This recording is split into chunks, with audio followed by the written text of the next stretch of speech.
Hello, friends, and welcome back to Stories About Entitled People. It's amazing how customers will keep asking until they get the answer they want, even if it's completely wrong. But before we begin, best way to support our channel is to leave comments, like, and subscribe with the turned-on bell so you don't miss the new video every single day. Dude kills his lawn because I don't know what I'm talking about. So I worked at a hardware store, specifically in the garden section. One of the most common things that we sold in this section was weed killer. Since it was a popular item, I took it upon myself to learn the basic differences between all the different brands. I got pretty good at it, and it became my favorite thing to sell. For this story, you only need to know 2 different brands. So brand number 1 was our most popular since it actually works. However, it doesn't just kill the weeds, it kills everything. If the weeds were popping up between concrete or rocks, then it's the perfect brand to use. If the weeds were on the grass, you'd definitely not want to use it since it'd kill the grass and even the soil under it. You wouldn't even be able to grow new grass in any of those areas. So if you had weeds on grass, you'd go with brand number 2, which doesn't kill your grass. Unfortunately, it doesn't kill the weeds either, so it was pretty useless.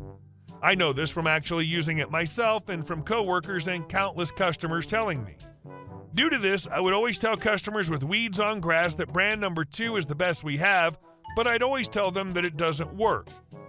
I didn't want anyone wasting their money on a bad product. Almost every customer I had appreciated my honesty and even thanked me for not letting them waste their money. This was not one of those customers. I was working a normal shift when I saw a customer looking at the weed killer. I approached him and asked if he needed any help. This is roughly how it all went down. Me: "Hi, do you need any help?" Him: "Yeah, do you know which weed killer is good?" Me: "Yeah, I do. So where are your weeds located?" Him: "In my backyard." Me: "Oh, okay. Are the weeds on top of your grass?" I've asked a total of 2 questions and already he looked real annoyed with me. Him: Yeah."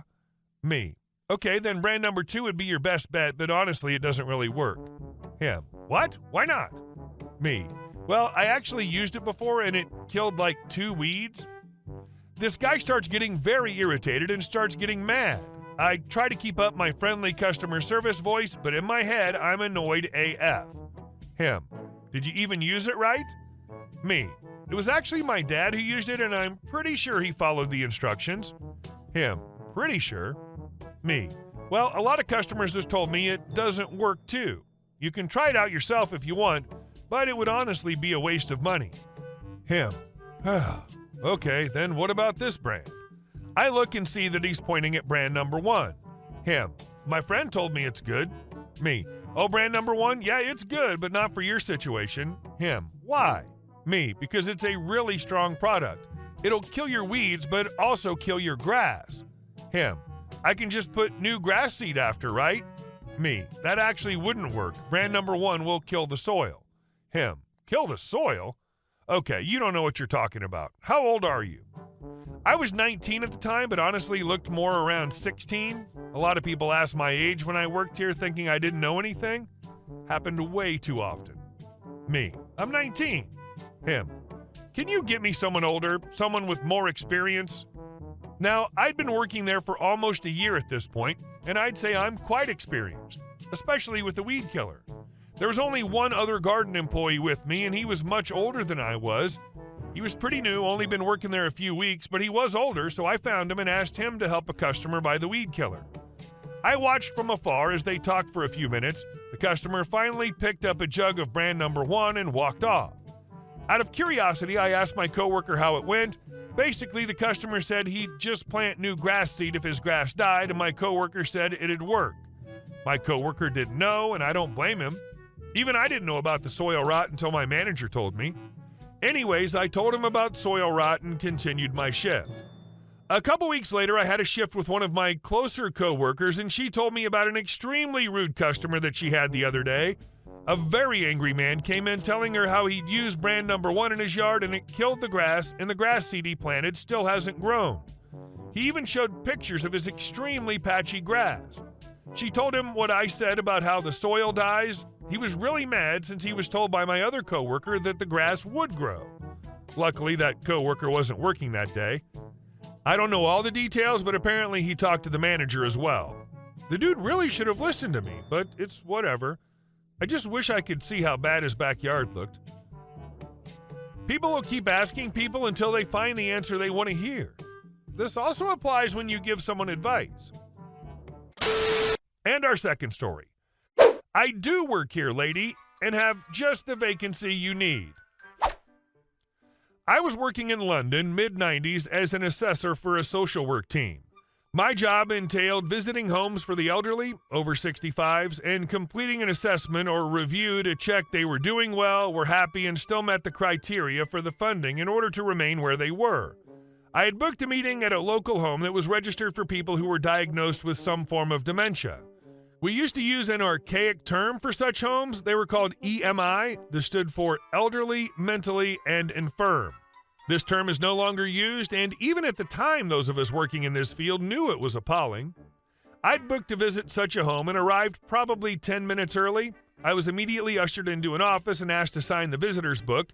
The gentleman sat behind his desk and asked the purpose of my visit. I advised him I was there to complete a review. He asked who for, and I stated the name, which he looked up and gave me the door number. We then had a little chat about the home, and he asked if I was looking for any vacancies in an EMI home. I said yes, actually. I'd recently reviewed a lady who would need a vacancy, and this home might fit the bill. He flipped through a folder, stopped on a room, and said yes, room number 7 will be available in a week.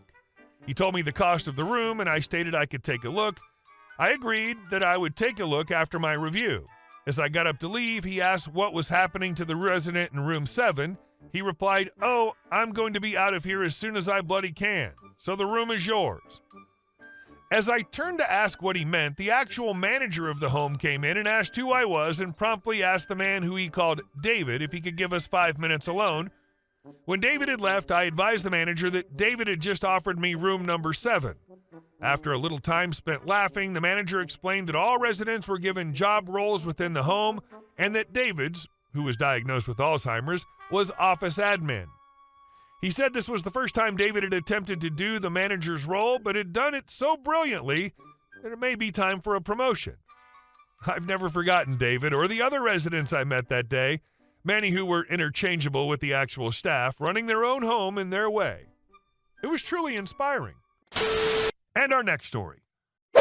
Call the maintenance guy to open the gate? Will do. Years ago, I lived in a trailer park, manufactured home community. They were nice trailers, but they were still trailers. And during a summer, when I inherited my dad's little fishing boat, I was informed I wasn't allowed to park the boat in our driveway. It fit completely in the driveway and did not hang out onto the road.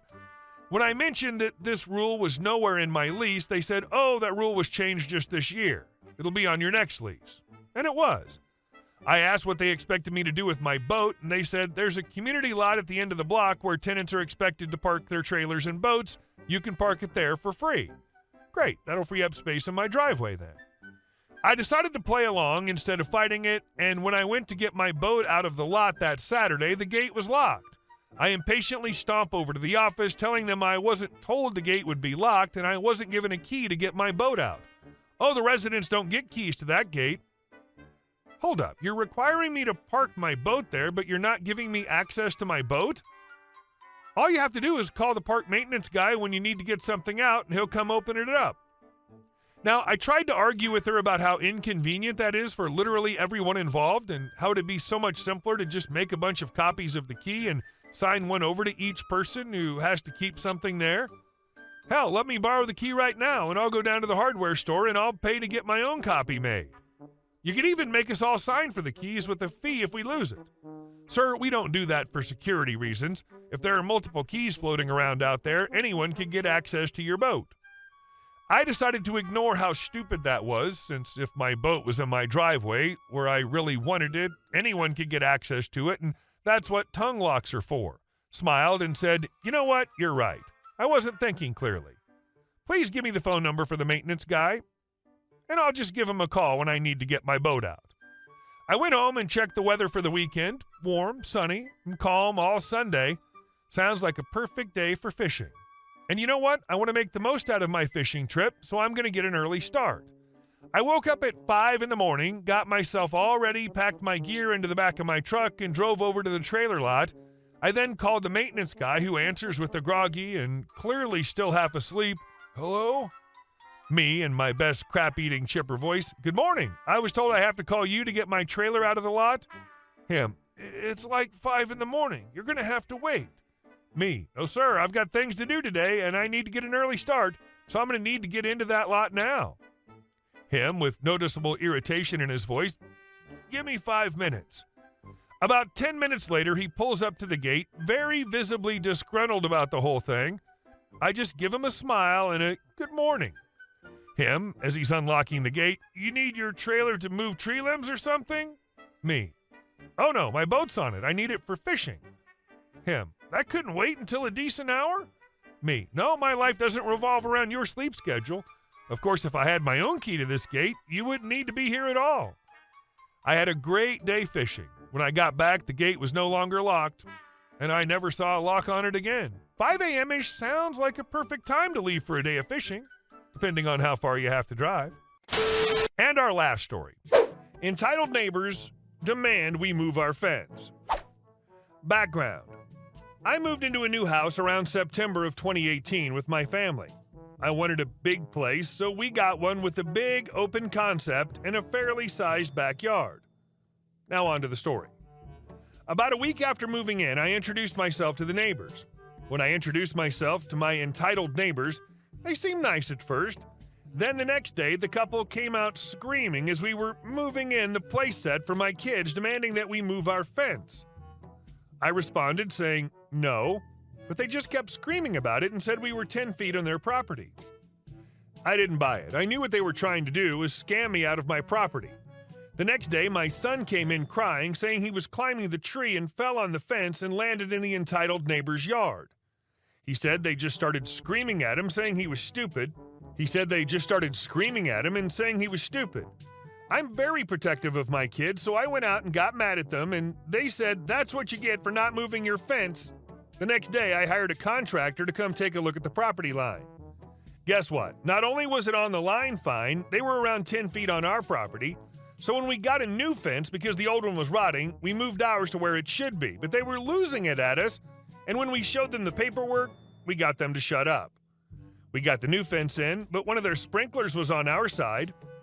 I didn't care, but I did leave a few inches between us and our neighbors.